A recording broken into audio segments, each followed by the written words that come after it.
Filmfrosk! Halla, Filmfrosk. Pacific Rim Uprising. Oppfølgeren til Pacific Rim. Så kikker vi altså innom Pacific Rim-universet nok en gang. Sønnen til Idris Elbas karakter fra den første filmen er hovedrollen den gangen her, spilt av John Boyega. Vi følger han og et par andre, blant annet en ung og lovende jegerpilot, når de må ut og slåss. Jeg må si, jeg synes jeg har gjort en god jobb med å få til at Pacific Rim Uprising føles naturlig. De lykkes ikke med alt, men det virker ikke helt idiotisk at filmen finnes, hvis du skjønner. Som regel har ikke jeg noe imot oppfølgere som bare gir oss mer av det vi likte i den første filmen, så lenge den første filmen er bra. Men det er uansett fint når de faktisk får til en ny historie, eller litt ny. La oss prate om det interessante. Action og ødeleggelser. Holy crap! Effektene og ødeleggelsene her er superbalicious. Jeg tror faktisk ikke jeg så noen ting som ikke så bra ut her. For eksempel når noen blir slengt av gårde av en eksplosjon og lander på bakken. Det er sånn som ofte ser litt fishy ut. Ting som det. Helt flawless her. Jeg synes det er så godt når sånne ting ser bra ut. Det gir meg en indre ro. Og vet du hva? Ganske kort inn i den første actionscenen så jeg noe som jeg satte veldig stor pris på. Ikke noe shaky cam.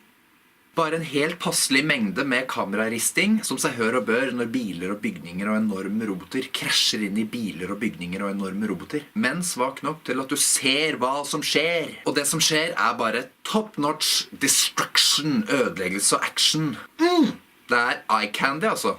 For meg i hvert fall. Det eneste jeg har å klage på så vidt er at noen ganger så virket det som de bygningene og sånn som de krasjer inn i og igjennom ikke hadde den massiviteten som de burde. Men det er bare et par ganger da. Oh man, det blir dyrt å bygge opp igjen de ødeleggelsene.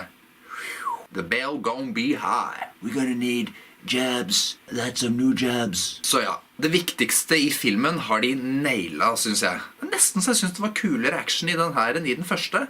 Fy at jeg sa det, ikke sant? Den første Pacific Rim-filmen ble jo litt mer akseptert siden Guillermo del Toro har fått sånn innpass hos kritikere. Og uten at jeg helt kan sette fingeren på det, så føles det kanskje som at den filmen her mangler en viss dybde som den første filmen hadde. Eller kanskje det mer er den visuelle stilen til Del Toro som er fraværende. Det føles bare litt mer popcorn, som jeg egentlig liker, altså, det er ikke det. Men det er verdt å nevne. Som jeg sa, jeg synes historie er grei. Det er et par ting som er litt hard å svølge, kanskje. Spesielt angående en av karakterene, som er sånn her, holy crap, du er jo et geni! Som det bare liksom sånn, ja, jeg bare gjorde det, og så bare... Men ja, hele filmen har et såpass crazy, urealistisk preg at jeg synes det blir bare rart å skulle plukke fra hverandre historier i noe særlig grad. John Boyega har noen sånn X-Factor-aktige greier. Han fungerer veldig fint, gjør en god rolle. Litt sånn britisk, ganske kjekk, litt sånn her, jeg vet ikke.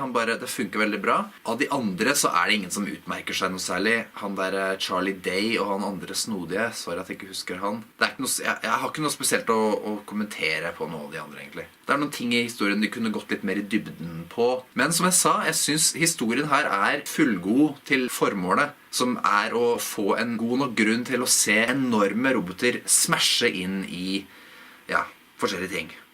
Score, jeg var veldig underholdt. Det var en liten dipp i hvor underholdt jeg var, et eller annet sted rundt midten, men det var ganske lite. Pacific Rim Uprising får en sterk og fin 7 av 10. Jeg vurderte faktisk sterkt en 8 her, altså. Jeg var litt sånn, ja...